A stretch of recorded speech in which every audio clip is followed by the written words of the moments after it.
Good evening and welcome aboard, everyone. My name is HarleyTrek, and these are the voyages. That little clip at the beginning of the video kind of speaks to the topic of the evening. But before I get to the heart of the matter, it is a lovely 70 degrees, April 14th. It's about, well, it's 7:10 p.m. and I'm out for a little evening jaunt. I just didn't think I would be taking my life in my hands.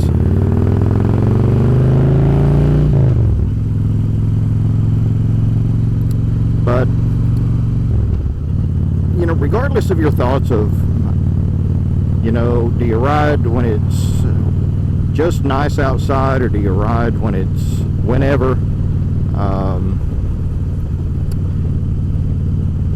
This is the magical time of year that those of us on 2 and sometimes 3 wheels call riding season.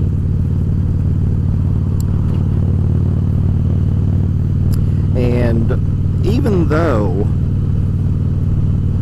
it seems like there are more and more of us on 2 wheels every year, I dare say that you could also call this time of year open season on bikers.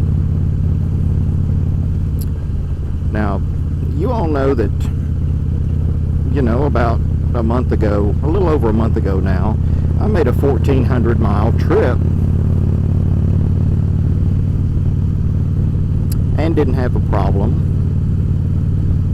At least nothing that that sticks in my memory. I mean, we all have our war stories from motorcycling, and what makes me want to broach this subject is that since I got back from Florida, in this area, and really most of this has transpired within 5 miles of my house, there have been 7 motorcycle accidents, and all but one have been fatal.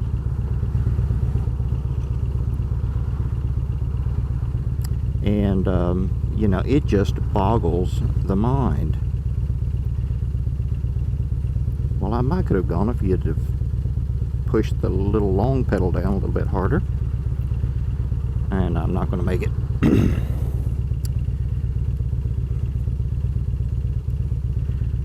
You know, like I said, we all have our war stories, and it is rare, at least for me, I don't know how it is for you guys, that when I'm out on the bike, you know, I have to correct for a driver making a mistake.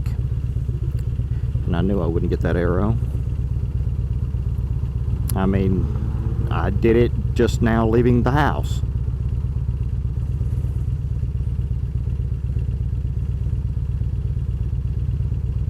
Yeah, I should be able to go now. Today, please.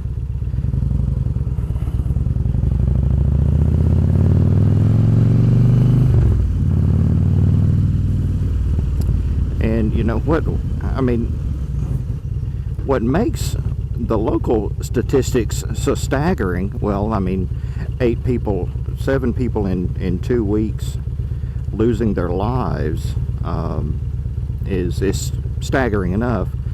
But when I was in Florida, there were 2 newsworthy motorcycle accidents that entire time, and we're talking about over 300,000 motorcycles there for the event.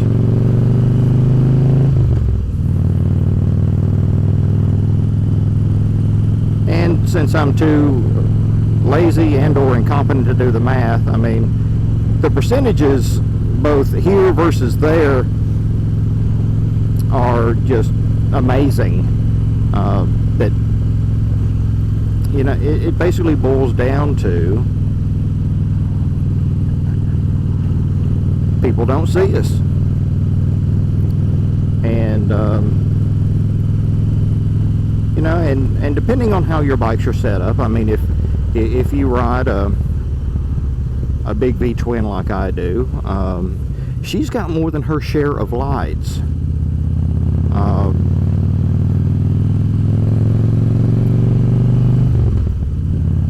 And she's a tad bit loud. Although the principles of sound travel, I mean, you really only hear her well if you're behind her, but, you know, I'm not going to devolve into an argument, do loud pipes save lives or not. That's not why I have loud pipes. It's because I like the way they sound.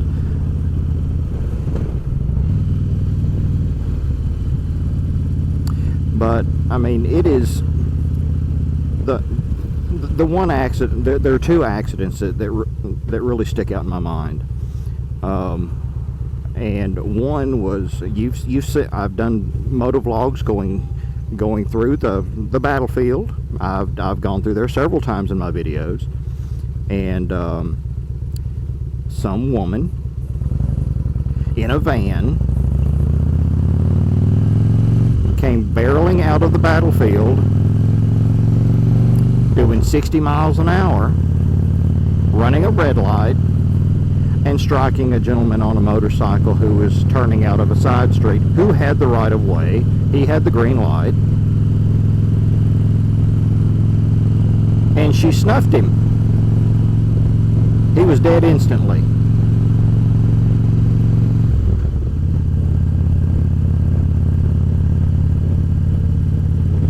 And it's not been reported what her quote-unquote excuse was for traveling over twice the legal speed limit in that area, or why she failed to acknowledge the stoplight that was showing. But it's immaterial what her excuse is. I mean, she killed a guy because either she was not paying attention,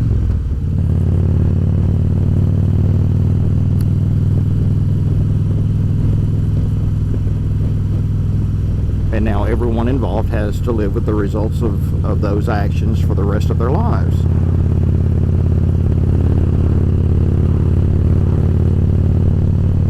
The other one, and I've been on this road too in my motovlogs going up Lookout Mountain.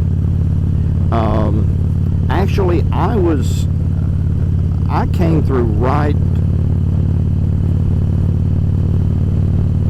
after that accident. I was in my truck. I wasn't riding that day, but I was going up the mountain, and you know, traffic had jammed up, and emergency vehicles were coming through. So you know, there was one side road you can take, and I was fortunate enough to have that option, and I took it. So I didn't pass the scene. But a guy and a lady friend were going up the mountain through those twisty turnies, and a vehicle coming the other way crossed the center line, and it is unclear if this vehicle actually struck the bike or if the gentleman had to correct in the middle of a turn and ended up, he did end up striking the guardrail. He died at the scene, and the passenger actually survived. She is still in the hospital some weeks later, several surgeries, still in critical but stable condition, and she has a very long road to hoe before she is back to anywhere near normal.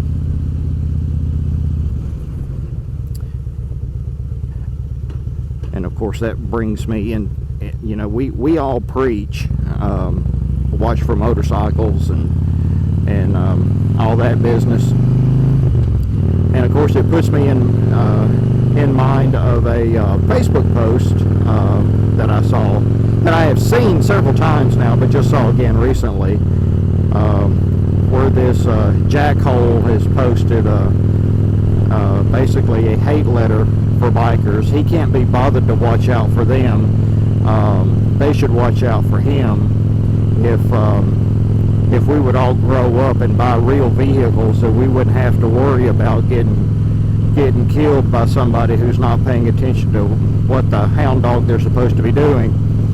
And whether this is true or if it is just a load of crap, some hoax that somebody has put up on there, you know, nosy thing.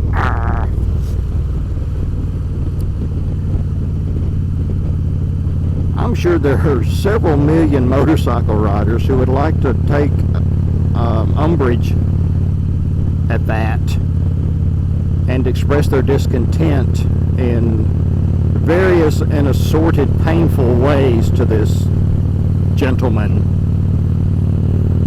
But, you know, ultimately it does fall upon us to try to minimize the risk, to look out for our own necks, and to return from the ride in one piece.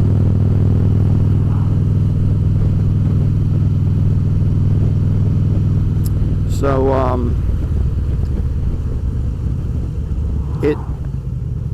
it takes a second of intention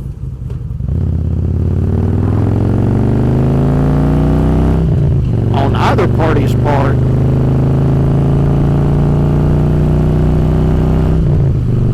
for things to go sideways in a hurry.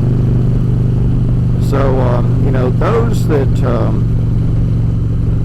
of us that are getting their bike legs back after a long winter's nap, or those of us that are so comfortable with riding that perhaps our attention might stray,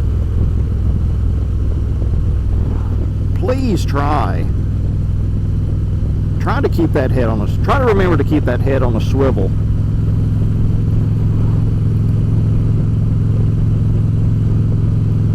And I'm as guilty as anybody else of not leaving enough room, not leaving me an escape route at a stoplight. Maybe not checking my mirrors often enough. I am pathological about head checks before changing lanes. I've always done that. I've always been conscious of that. So you know, just remember your basics. Keep that head on a swivel and enjoy the ride. That's all I've got for right now, folks. Ride 'em if you got 'em, and live long and prosper.